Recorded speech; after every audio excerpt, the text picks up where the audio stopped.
ዮኒ ሁለቱንም ጾም ልጾምበት አትረብሽኝ።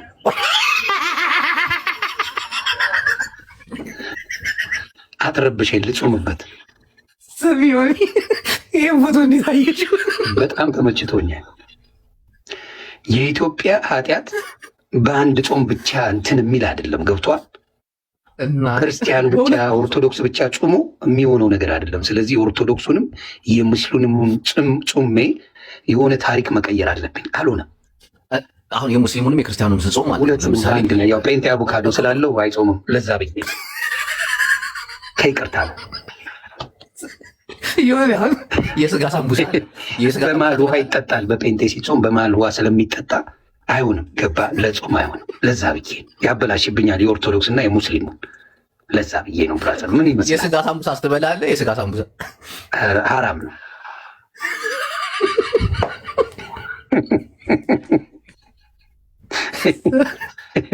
ገብቷል? ሀራም። የኢትዮጵያ ኃጢአት እንዲህ በቀላሉ በአንድ ጾም ብቻ አይሆንም። ሙስሊም ብቻውን ጾሞ፣ ኦርቶዶክስ ብቻውን ጾሞ ምንም ኑሮ አስወደደብን። በቃ አንድ ላይ መጾም አለብኝ ብዬ አሰብኩ። ምን ይመስላል? ዮኒ እግዚአብሔርን የምታደርገው ነገር በጣም እንደሚመችኝ ታውቃለህ። ግን ከልቤ ታሪካዊ ኢትዮጵያ ላይ ተደርጎ አይታወቅም እኮ ኖ ታሪካዊ ምናምን አይደለም። አሁን ሙስሊም ሆነ ሙስሊም መናገር የፈሩትን ነገር በደንብ ተናግረሃል። ክርስቲያን ኦርቶዶክስ ሆነ ኦርቶዶክስ መናገር ያልፈለጉ በደንብ ተናግረሃል። አሁን ቄሶች እንደዚህ ተናገሩ ቢባሉ አይናገሩም። አሁን ጴንጤ ሆነ ጴንጤ መናገር የማይችለውን ተናግረሃል። እናቴ አሁን ደግሞ ጴንጤ ውስጥ ያለውን ችግር ደግሞ አሁን እያወራል። ትንሽ ችግር አለብን። ሾጥ ይበዛል። እውነቴን ወንድም ህዝቡን እያስተማርክ እኮ ነው። ትምህርት እየወሰደ ነው። ፒፕሉ አሁን ጥፋተኛ የሆነ አስሙ የምትሉ ግን ደደቦች ናቸው። አየ ታዘበ መጥቶ እያዝረከረከ አሁን ምን መሰለች ጭቦ የዛ እኮ ብፌ ነው። ደስ ያለን ከመጽሐፍ ቅዱስ ትወስዳለህ፣ ደስ ያላለን ትተዋለህ። እንደዚህ የሚባል ሃይማኖት እኔ ያየሁት በጴንጤ ነው እና ይመቻል፣ ደስ ይላል። እንደ እንትን ማለት ይሆናል። ለምሳሌ አለማድነቅ ግን አይቻልም። በተለይ በእምነት ዙሪያ ላይ ያላችሁ ሰዎች ዮናስን በደንብ ማድነቅ አለባችሁ። በተለይ በእምነት ዙሪያ ላይ በቃ ሁሉንም ገብቶ አየው፣ የማይጠቅመውንም የሚጠቅመውንም ጥሩ አይደለም። እንደው ስታስበው ይሄ ነገር እኔ ደጋፊ ነኝ በዚህ አጋጣሚ። እና አሁን ለምሳሌ አሁን ፕሮቴስታንት ደስ ከሚለኝ ነገሩ ደስ ከሚለኝ ብዙ አያጨናንቅም። ደስ የሚል አያጨናንቅም። የከበደ እምነት ምንድን ነው? የከበደ እምነት የከበደኝ ኦርቶዶክስ ትከብዳለች። እንዲህ 268 ቀን ትጾማለህ። ከባድ ናት። በአንድ ወር ነው። አሁን ሙስሊም በአንድ ወር ትገላግላለህ። አንድ ወርን ወጥረህ ትጾማለህ። ላፎንቴ ነው። ከዛ በኋላ ያራዳለች። ኦርቶዶክስ ከባድ ነው። ጴንጤ የሀብታም ጾም ነው። ደስ ይለኛል። የሆነ ሰዓት ግን አስሬ መታጠብ አስጠላ ነው። ተመችቶ አትመለቃለቁ ደስ ይላል። ንጽህ ነው። እንዲህ ሙስሊም እያለው ነገርኩ እኮ ከዛ የተማርኩት እስካሁን ቄጤ ሙልጭ አድርጌ ነው የምታጠበው እስካሁን ድረስ።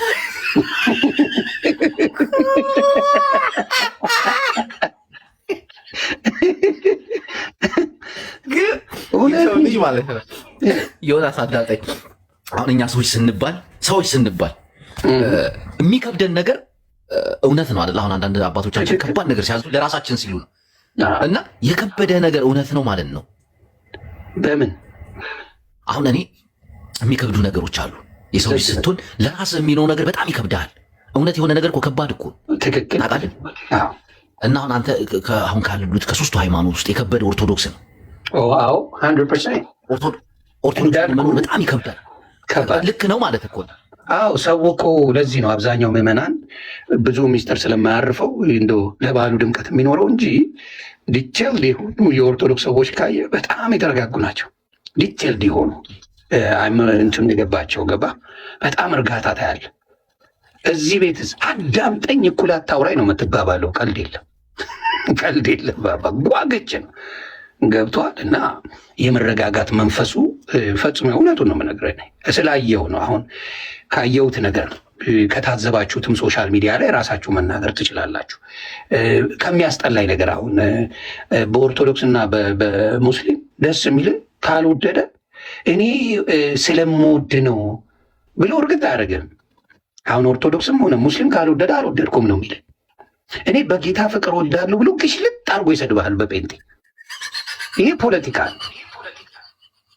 የማይመቸኝ ሙድ ግሽ ልጥልጥ አድርጎ ሰድቦ እኔ በቃ በጌታ ፍቅር ግን ወዳድ ይላል።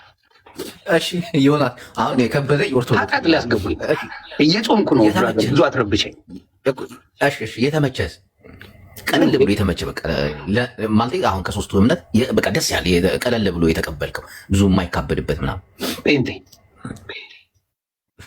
ቀለል ብሎ እና በቃ ድናህል ነው። በቃ ሴሌብሬት ብቻ ነው የምታደርገው። ገባ በምን በኩል እንደዳንክ በየት በኩል ነው ምናምን ነው። የሆኑ 6 ጥቅሶች አሉ። እሱ ይጠቀስልሃል። አለቀ። በ6 እና በ7 ጥቅስ ላይ የተመሰረተ ነገር ነው እና ያየሁት የሚጠቅሱልን እውነት እንነጋገር። እያንዳንዱ ስትሄድ 7 ጥቅስ ይዘህ ነው ፉን ፉን የምትለው የትም ቤት ብትገባ። እውነትም መንገድ ምን ነኝ የሚል አለ። በአብ ዘንድ ጠበቃ አለን የሚል አለ። የበጎቹ በር እኔ ነኝ የሚል አለ። እንደዚህ ቻይለ ጭቡቴ ምናምን ነገር ሌላ መዳን በሌላ በማንም የለም የሚል 7 ጥቅስ ይሰጣል። እሱን ይዘህ ፉን ፉን ነው በየቤቱ አለቅ። እኔ ግን ዮናስ እናቴን አድናቂ ነኝ። ሁሉንም ነገር ማየት መልካም ነገር ነው። ሁሉም ውስጥ ያልቁ። በተለይ በእምነት ዙሪያ ላይ እኛ ኢትዮጵያን እኮ እምነታችንና ባህላችን ወደኋላ የጎተተን እና ያንን ነገር እየሰበርከው ነው ብዬ አምናለሁ። ካቦኛ እያደረኩን ነው አባቴ። አሁን ገብቶ አዲስ ጴንጤ ግባና የትም ቦታ አውራ በለው እቺን 7 ጥቅስ ይዞ ፉን ፉን ፉን ሲል ነው የምታገኝ። ትርጉሙ ምንድን ነው? ተነጻጽሮ ነው ወፌ አዎ ነቢያቶች አልገባሉኝ። አሁን በፊት ጥሩ ነበርን። እኔ ቤት እየመጡ ጸሎት ይደረግ ነበር። ብዙ አንዳንድ ነገሮችን እነ ቪዲዮ እናሳይ ነበር ምናምን ነገር። አሁን ቪዲዮ ምናምን የለም እና ነቢያቶቹን ገብቶ ሲራገሙ ነው የሚውሉት። ማኛው አንተ ቤት አሁን 3ቱንም ሃይማኖት አወያይታላ? ያ ግን አዎ አወያይቻለሁ።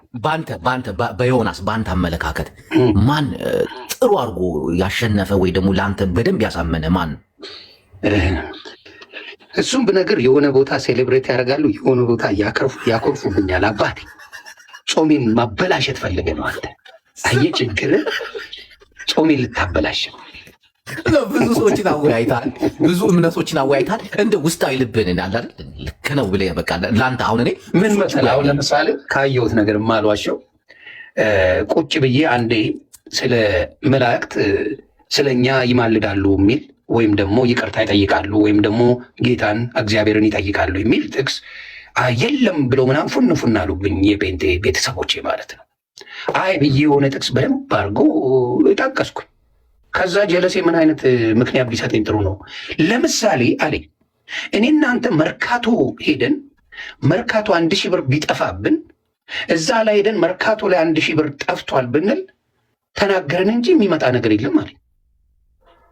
የመላእክትን ጉዳይ መርካቶ ገብተን ብር እየፈለግን ነው አባቴ። እንዴት አልኩት። በቃ መርካቶ ገብተን ብሩን ያያለ የለም ወይ ምናምን ብሎ ሊያወዳድበኝ ይፈልጋል። እኛ ስለ ሰማይ ለፊት ያወራል። መርካቶ ብር ፍለጋ ሄደ። ሰው አጭር ጥያቄ ነች፣ መልሳት ግድ የለም። አሁን በቃ ልብን እኔ አሁን እንደኔ አሁን ከሌ ሲወያዩ የተመቸኝ ሀሳብ ይሄ ነው እላለሁኝ። እንደ ሀሳብ ነው የምታመጣው። ብዙ ሃይማኖቶች ላይ ገብተሃል፣ ብዙዎች ላይ ተምረሃል፣ ለማወቅ ሞክረሃል። ካወቅ በኋላ ደግሞ ስህተታቸውን ደግሞ አውጥተሃል ምናምን በጣም ብዙ ስራ ሰርተሃል። እና እንደ ዮናስ ከ3ቱ ሃይማኖት ስታነጻጽር ስታከራከራቸው ምናምን እንዲሁ ውስጥ እውነት አለው ያለው ማንን ነው? በቃ ይሄ ነው ማለት ነው። አልዋሽም። እኔ ፊት ለፊት ነው ኦርቶዶክስ እውነት አለ። ቴንክ ዩ 100%። በዛም ፖለቲካውን ሰርተቻል። አልፈራም አልኮራም። እኔ ጣጣ የለኝ ታውቃለህ።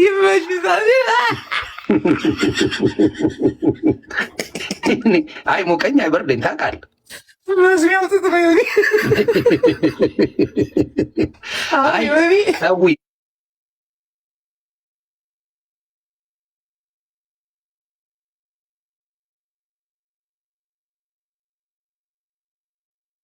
ይሄ ስለት ሲገባላቸው ሰዎች